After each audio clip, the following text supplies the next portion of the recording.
ಆತ್ಮೀಯ ಸ್ಪರ್ಧಾ ಮಿತ್ರರೇ, ವೆಲ್ಕಮ್ ಟು ಐಕ್ಯು ಪಾಠಶಾಲಾ. ಸ್ನೇಹಿತರೆ, ಈ ಒಂದು ಕ್ಲಾಸ್ನಲ್ಲಿ ನಾವು ಭಾರತದಲ್ಲಿ ನಡೆದ ಇತ್ತೀಚೆಗೆ ಅಂದ್ರೆ 2023ರಲ್ಲಿ ಭಾರತದಲ್ಲಿ ನಡೆದ ವಿಶ್ವ ಕಾಫಿ ಸಮ್ಮೇಳನ ಕುರಿತಂತೆ ಕೆಲವು ಪ್ರಮುಖವಾದ ಮಾಹಿತಿಗಳನ್ನು ತಿಳ್ಕೊಳ್ಳೋಣ. ವಿಶ್ವ ಕಾಫಿ ಸಮ್ಮೇಳನವನ್ನು ಕುರಿತಂತೆ ಪ್ರಮುಖವಾದ ಮಾಹಿತಿಗಳನ್ನು ತಿಳ್ಕೊಳ್ಳೋಣ.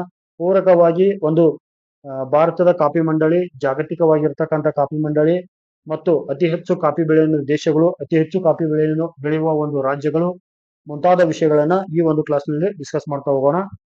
ಮೊದಲ ಪ್ರಶ್ನೆ, 2023ನೇ ಸಾಲಿನ ವಿಶ್ವ ಕಾಫಿ ಸಮ್ಮೇಳನವನ್ನು ಈ ಕೆಳಗಿನ ಯಾವ ನಗರದಲ್ಲಿ ಆಯೋಜಿಸಲಾಗಿತ್ತು? ಆಪ್ಷನ್ಸ್ ನೋಡೋಣ. Option A Rio de Janeiro, option B Buenos Aires, option C Bengaluru ಮತ್ತು ಜಕಾರ್ತಾ. ಸ್ನೇಹಿತರೆ, ಇಲ್ಲಿ ಸರಿಯಾದ ಉತ್ತರ ಬೆಂಗಳೂರು. ಆಪ್ಷನ್ ಸಿ ಸರಿಯಾದ ಉತ್ತರ ಯಾವುದು? ಬೆಂಗಳೂರು. ಮುಂದಿನ ಪ್ರಶ್ನೆ, ಅಚ್ಯುತ ಪೂರ್ವದಲ್ಲಿ ನಾವು ಈ ಒಂದು ವಿಶ್ವ ಕಾಫಿ ಸಮ್ಮೇಳನ ಎಷ್ಟನೇ ಕಾಫಿ ಸಮ್ಮೇಳನ ಇದು? 5ನೇ ಕಾಫಿ ಸಮ್ಮೇಳನ ಇದು, ಸರಿನಾ? ಎಲ್ಲಿ ಆಯೋಜಿಸಲಾಗಿತ್ತು? ಬೆಂಗಳೂರಲ್ಲಿ. ಯಾವ ದಿನಾಂಕ? September 25ರಿಂದ September 28ರವರೆಗೆ 2023. ನೆನಪಿಟ್ಕೊಳ್ಳಿ, ಇದು 5ನೇ ವಿಶ್ವ ಕಾಫಿ ಸಮ್ಮೇಳನ ಮತ್ತು ಭಾರತದಲ್ಲಿ ಮೊದಲ ಬಾರಿಗೆ ಆಯೋಜಿಸಲಾದ ಇದು ಮೊಟ್ಟ ಮೊದಲ ವಿಶ್ವ ಕಾಫಿ ಸಮ್ಮೇಳನ. ನೋಡೋಣ ಸ್ನೇಹಿತರೆ, ಮುಂದಿನ ಒಂದು ಪ್ರಶ್ನೆಯನ್ನು. ವಿಶ್ವ ಕಾಫಿ ಸಮ್ಮೇಳನದ ಥೀಮ್ ಯಾವುದು? 2023ನೇ ಸಾಲಿನ ವಿಶ್ವ ಕಾಫಿ ಸಮ್ಮೇಳನದ ಥೀಮ್ ಯಾವುದು ಅಂತ ಕೇಳಿದ್ದಾರೆ. Option A sustainability through circular economy and regenerative agriculture. 2 ಅಮೃತ ಕಾಲ and sustainability through circular economy.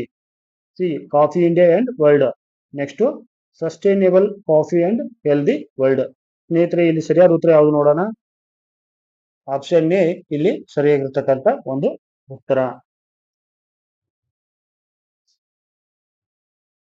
ಮುಂದಿನ ಒಂದು ಪ್ರಮುಖ ಪ್ರಶ್ನೆ ನೋಡ್ರಿ.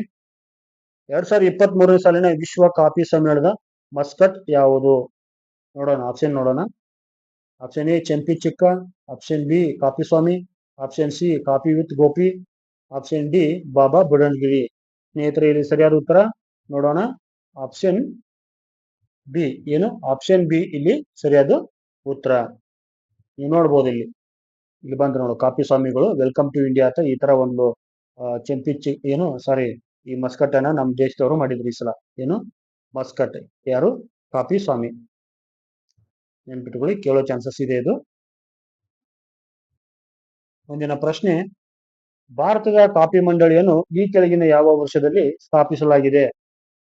Option 1 A 1928, option B 1937, option C 1942, option D 1947.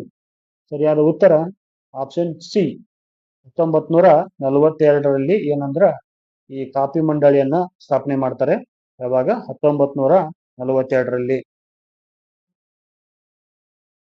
ಇನ್ನು ಮುಂದಿನ ಪ್ರಶ್ನೆ, ಭಾರತದ ಕಾಫಿ ಮಂಡಳಿ ಕೇಂದ್ರ ಕಚೇರಿ ಕಂಡು ಬರುವ ನಗರ ಯಾವುದು ಅಂತ ಕೇಳಿದಾರೆ ನೋಡಿ. ಆಪ್ಷನ್ಸ್ ನೋಡೋಣ. 1 ವಯನಾಡು, ಚೆನ್ನೈ, ಬೆಂಗಳೂರು, ಗುಂಟೂರು. ಸ್ನೇಹಿತರೆ, ಇಲ್ಲಿ ಸರಿಯಾದ ಉತ್ತರ ಆಪ್ಷನ್ ಸಿ ಸರಿಯಾದ ಉತ್ತರ.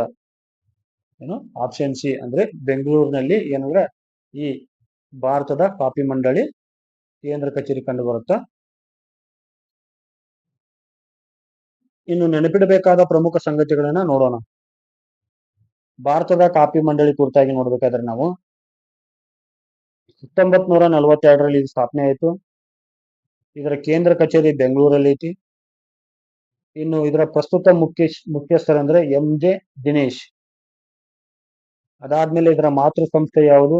ಕೇಂದ್ರ ವಾಣಿಜ್ಯ ಮತ್ತು ಕೈಗಾರಿಕಾ ಸಚಿವಾಲಯ. ನೀವು ನೋಡ್ಬೋದು ಇಲ್ಲಿ ಚಿತ್ರದಲ್ಲಿ, ಇವರೇ ಎಂ.ಜೆ. ದಿನೇಶ್. ಯಾರು? ಎಂ.ಜೆ. ದಿನೇಶ್. ಸಮ್ಟೈಮ್ ಕೇಳೋ ಚಾನ್ಸಸ್ ಜಾಸ್ತಿ ಐತಿ, ಈ ಕಡೆ ಗಮನ ಇರಲಿ. ಮುಂದಿನ ಪ್ರಶ್ನೆ, ಅಂತಾರಾಷ್ಟ್ರೀಯ ಕಾಫಿ ಸಂಸ್ಥೆಯ ಕೇಂದ್ರ ಕಚೇರಿ ಕಂಡು ಬರುವ ನಗರ ಯಾವುದು ಅಂತ ಕೇಳ್ತಾರೆ. ಆಪ್ಷನ್ಸ್ ನೋಡೋಣ. ಸಾವೋ ಪೌಲೋ, ಲಂಡನ್, ಬೆಂಗಳೂರು, ಇನ್ನೊಂದು ಅಡಿಸ್ ಅಬಾದ. ಸ್ನೇಹಿತರೆ, ಇಲ್ಲಿ ಸರಿಯಾದ ಉತ್ತರ ಆಪ್ಷನ್ ಬಿ ಲಂಡನ್ ನಲ್ಲಿ ನಾವು ನೋಡ್ತೀವಿ ಅಂತಾರಾಷ್ಟ್ರೀಯ ಕಾಫಿ ಸಂಸ್ಥೆಯ ಒಂದು ಕೇಂದ್ರ ಕಚೇರಿನ ನೋಡ್ತೀವಿ ಎಲ್ಲಿ ಲಂಡನ್. ಇನ್ನು ಅಂತಾರಾಷ್ಟ್ರೀಯ ಕಾಫಿ ಸಂಸ್ಥೆ ಕುರಿತಾಗಿ ನೋಡೋಣ. ಇದನ್ನ ಯಾವಾಗ ಸ್ಥಾಪನೆ ಮಾಡ್ತಾರೆ ಅಂದ್ರೆ 1963ರಲ್ಲಿ ಕೇಂದ್ರ ಕಚೇರಿಯಲ್ಲಿ ಕಂಡು ಬರುತ್ತೆ ಅಂದ್ರೆ ಲಂಡನ್. ಪ್ರಸ್ತುತ ಮುಖ್ಯಸ್ಥರು ಯಾರಂದ್ರೆ ವನುಷಿಯಾ ನೊಗುಯಿರಾ, ಇವರು ಬ್ರೆಜಿಲ್ದವರು. ನೆಕ್ಸ್ಟ್ ಈ ಅಂತಾರಾಷ್ಟ್ರೀಯ ಕಾಫಿ ಮಂಡಳಿಯ ಒಂದು ಆಡಳಿತ ಭಾಷೆಗಳು ಯಾವಂದ್ರೆ English, French, Portuguese, next Spanish.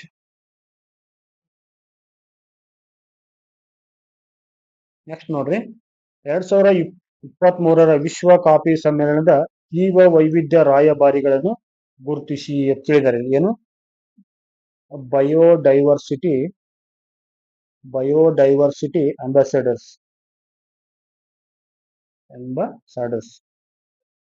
ಇದು ಕೇಳೋ ಪ್ರೊಬಬಿಲಿಟಿ ಜಾಸ್ತಿ ಐತಿ. ನೋಡೋಣ ಏನೇನು ಕೊಡ್ತಾರ.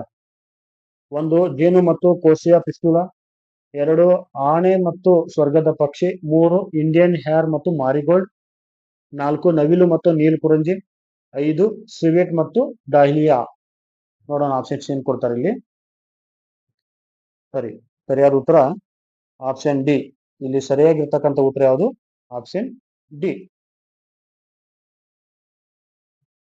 ನೀವು ನೋಡ್ಬೋದು ಇಲ್ಲಿ ಇದೆ ಬಿ ಅಂದ್ರೆ ನೀವು ಜೇನು ಇನ್ನೊಂದು ಮತ್ತು ಕಾಸಿಯಾ ಪಿಸ್ಟುಲಾ ಇನ್ನೊಂದು ಬರ್ತಿಲ್ಲಿ. ಇನ್ನು ಎಲಿಫೆಂಟ್ ಮತ್ತು ಬರ್ಡ್ ಪ್ಯಾರಗಟ್ ಒಂದು ಪಕ್ಷಿ ಬರುತ್ತೆ. ಆಮೇಲೆ ಇಂಡಿಯನ್ ಹೇರ್ ಮ್ಯಾರಿಗೋಲ್ಡ್ ಅಂತ ಬರುತ್ತೆ. ಇನ್ನೊಂದು ಪಿಕಾಕು ಮತ್ತು ನೀಲ್ ಕುರಂಜಿ, ಇನ್ನೊಂದು ಸಿವೇಟ್ ಮತ್ತು ಡಾಹ್ಲಿಯಾ. ಇವು ಏನಂದ್ರೆ ಈ 2000 CWC23 ಅಂದ್ರೆ ವಿಶ್ವ ಕಾಫಿ ಸಮ್ಮೇಳನದ ಒಂದು ಬಯೋಡೈವರ್ಸಿಟಿ ಅಂಬಾಸಿಡರ್ಸ್. ಇವನು ಕೇಳೋ ಚಾನ್ಸಸ್ ಜಾಸ್ತಿ ಐತಿ. ಏನು ಆರ್ಡರ್ಸ್.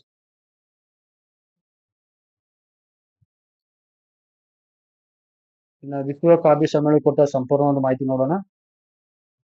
ಆಯೋಜಿಸಿದ ದೇಶ ಯಾವುದು? ಭಾರತ. ಎಲ್ಲಿ? ಬೆಂಗಳೂರ ಒಂದು ಅರಮನೆ ಮೈದಾನದಲ್ಲಿ. ನೆಕ್ಸ್ಟ್ ಇದರ ನೇತೃತ್ವ ಒಂದು ಅಂದ್ರೆ ಆಯೋಜಿಸಿದ ಸಂಸ್ಥೆ ಯಾವುದು? ಭಾರತೀಯ ಕಾಫಿ ಮಂಡಳಿ ಮತ್ತು ಕೇಂದ್ರ ವಾಣಿಜ್ಯ ಮತ್ತು ಕೈಗಾರಿಕಾ ಸಚಿವಾಲಯ. ಆಮೇಲೆ ಇದರ theme sustainability through circular economy and regenerative agriculture. Next ಇದರ ಮಾಸ್ಕಾಟ್ ಯಾವುದು? ನೀವು ಅವುಗಳ ಚಿತ್ರದಲ್ಲಿ ನೋಡಿದ್ರಿ, ಕಾಫಿ ಸ್ವಾಮಿ. ಆಮೇಲೆ ಭಾರತದ ಕಾಫಿ ತೋಟಗಳಲ್ಲಿ ಕಂಡು ಬರುವ 5 ಸಸ್ಯ ವರ್ಗಗಳು ಮತ್ತು ಪ್ರಾಣಿ ವರ್ಗಗಳನ್ನ ಇದರ ಒಂದು ರಾಯಭಾರಿ ಅಥವಾ ಬಯೋಡೈವರ್ಸಿಟಿ ಅಂಬಾಸಿಡರ್ಗಳನ್ನಾಗಿ ತೋರಿಸಿದ್ರು. 1 ಜೇನು ಮತ್ತು ಕೋಸಿಯಾ ಪಿಸ್ಟುಲಾ, 2 ಆನೆ ಮತ್ತು ಸ್ವರ್ಗದ ಪಕ್ಷಿ, ಇನ್ನೊಂದು ಭಾರತೀಯ ಕುದುರೆ ಮತ್ತು ಮಾರಿಗೋಲ್ಡ್, ಇನ್ನೊಂದು ನವಿಲು ಮತ್ತು ನೀಲ್ಕುರಂಜಿ, ಮತ್ತೊಂದು ಸಿವೆಟ್ ಮತ್ತು ಡೆಲಿಯಾ. ನೋಡೋಣ ಮುಂದಿನ ಒಂದು ಪ್ರಶ್ನೆ ನೋಡ್ರಿ. ಜಿಐ ಟ್ಯಾಗ್ ಮಾನ್ಯತೆ ಪಡೆದಿರುವ ಭಾರತದ ಕಾಫಿಗಳನ್ನು ಗುರುತಿಸಿ. ಸ್ನೇಹಿತರೆ ನೋಡೋಣ. 1 Coorg Arabic coffee Karnataka, 2 Wayanad robusta coffee Kerala, 3 Chikkamagaluru Arabic coffee Karnataka, 4 Araku valley Arabic coffee Andhra Pradesh, 5 ಬಾಬಾ ಬುಡನಗಿರಿ ಅರಬಿಕ್ ಕಾಫಿ ಕರ್ನಾಟಕ. ನೋಡೋಣ ಇಲ್ಲಿ ಕೆಳಗೆ ನೀಡಲಾದ ಆಯ್ಕೆಗಳ ಮೂಲಕ ಸರಿಯಾದ ಉತ್ತರನ ಆರಿಸಿ ಅಂತ ಹೇಳಿದಾರ. ಈ ತರ ಆಪ್ಷನ್ಸ್ ಕೊಟ್ರು. ಇಲ್ಲಿ ಸರಿಯಾದ ಉತ್ತರ ಯಾವುದು? Option D. ಮೇಲಿನ ಎಲ್ಲವೂ ಕೂಡ ಇಲ್ಲಿ ಏನಾಗುತ್ತೆ ಅಂದ್ರೆ ಜಿಐ ಟ್ಯಾಗ್ ಮಾನ್ಯತೆ ಪಡೆದಿರ್ತಕ್ಕಂಥ ಭಾರತದ ಒಂದು ಕಾಫಿ ತಳಿಗಳಿವೆ.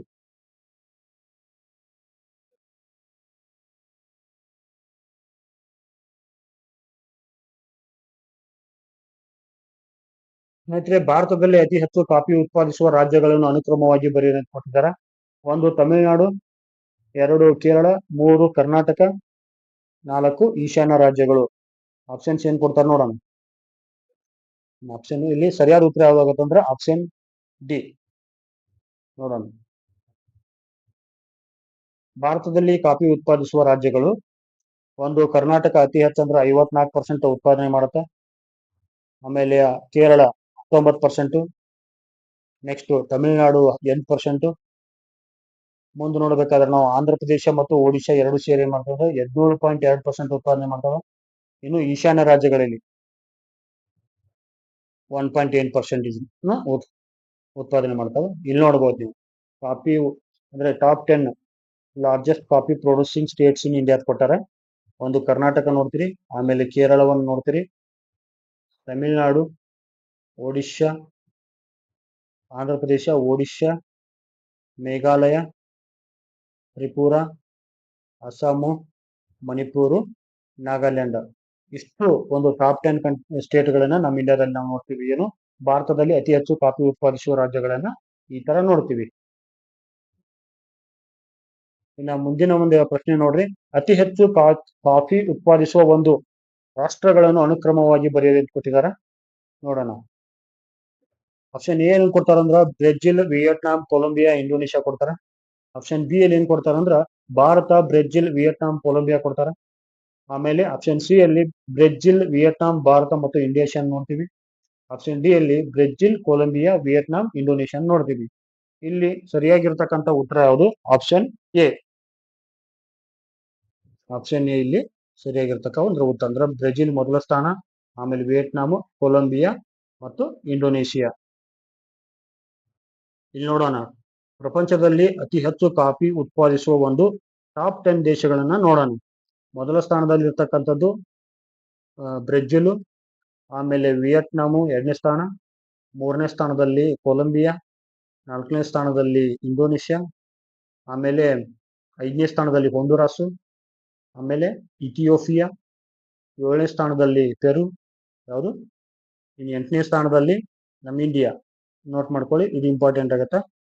ಆಮೇಲೆ 9ನೇ ಸ್ಥಾನದಲ್ಲಿ ಗ್ವಾಟೆಮಾಲಾ, ನೆಕ್ಸ್ಟ್ ಕೊನೆಯದಾಗಿ 10ರಲ್ಲಿ ಉಗಾಂಡವನ್ನು ನೋಡ್ತೀವಿ ನಾವು. ನೀವು ಇಲ್ಲಿ ನೋಡ್ಬೋದು, top 10 coffee producing countries around the world ಅಂತ ಕೊಟ್ಟಿದ್ದಾರೆ ನೋಡ್ರಿ. ಮೊದಲ ಸ್ಥಾನದಲ್ಲಿ ಬ್ರೆಜಿಲ್ ಐತೆ, ವಿಯೆಟ್ನಾಂ 2ನೇ ಸ್ಥಾನದಲ್ಲಿದೆ, ಆಮೇಲೆ ಕೊಲಂಬಿಯಾ 3ನೇ ಸ್ಥಾನದಲ್ಲಿದೆ, 4ನೇ ಸ್ಥಾನದಲ್ಲಿ ಇಂಡೋನೇಷ್ಯಾ, 5ನೇ ಸ್ಥಾನದಲ್ಲಿ ಹೊಂಡುರಾಸು, 6ನೇ ಸ್ಥಾನದಲ್ಲಿ ಇಥಿಯೋಪಿಯಾ, ಆಮೇಲೆ 7ನೇ ಸ್ಥಾನದಲ್ಲಿ ಪೆರು, 8ನೇ ಸ್ಥಾನದಲ್ಲಿ ಇಂಡಿಯಾ. ಇದು ನೋಟ್ ಮಾಡ್ಕೊಳ್ಳಿ, ಇದನ್ನ ಕೇಳೋ ಚಾನ್ಸಸ್ ಜಾಸ್ತಿ ಐತಿ. ಆಮೇಲೆ ಗ್ವಾಟೆಮಾಲಾ, ಇನ್ನೊಂದು ಹೊಂಡುರಾಸ್, ಸಾರಿ ಉಗಾಂಡ. ಮುಂದಿನ ಒಂದು ಪ್ರಶ್ನೆ ನೋಡ್ರಿ, ಕೊನೆಯ ಪ್ರಶ್ನೆ ಇದು. 2024ನೇ ಸಾಲಿನ ವಿಶ್ವ ಕಾಫಿ ಸಮ್ಮೇಳನವನ್ನು ಈ ಕೆಳಗಿನ ಯಾವ ನಗರದಲ್ಲಿ ಆಯೋಜಿಸಲಾಗಿದೆ ಅಂತ ಕೇಳ್ತಿದ್ದಾರೆ ಇಲ್ಲಿ. ಒಂದು Rio de Janeiro, Buenos Aires, Bengaluru, ಆಮೇಲೆ ಜರ್ಮನಿ. ಇಲ್ಲಿ ಸರಿಯಾದ ಉತ್ತರ ಆಪ್ಷನ್ ಡಿ, ಜರ್ಮನಿಯಲ್ಲಿ ಈ ಒಂದು 2024ನೇ ಸಾಲಿನ ಅಂದ್ರೆ ಅಕ್ಟೋಬರ್ ತಿಂಗಳಲ್ಲಿ ಎಲ್ಲಿ ಆಯೋಜಿಸಿದ್ರು? ನೆಕ್ಸ್ಟ್ ಕಮಿಂಗ್ ಡೇಸ್ ಇದು ಎಲ್ಲಿ? ಜರ್ಮನಿ. ಇನ್ನು ಇದ್ರ ಥೀಮ್ ಏನಾಗತ್ತಂದ್ರೆ ಇಲ್ಲಿ ಕಾಫಿ ಇನ್ ಟ್ರಾನ್ಸಾಕ್ಷನ್. ಸ್ನೇಹಿತರೆ, ಮುಂದಿನ ಒಂದು ವಿಡಿಯೋದಲ್ಲಿ ಮತ್ತಷ್ಟು ಪ್ರಶ್ನೆಗಳನ್ನು ಡಿಸ್ಕಸ್ ಮಾಡೋಣ ಕರೆಂಟ್ ಅಫೇರ್ಸ್ ಸಂಬಂಧಿಸಿದಂತೆ. ಈ ಒಂದು ವಿಡಿಯೋ ನೋಡಿದ್ದಕ್ಕಾಗಿ ನಿಮ್ಮೆಲ್ಲರೂ ಕೂಡ ಧನ್ಯವಾದಗಳು.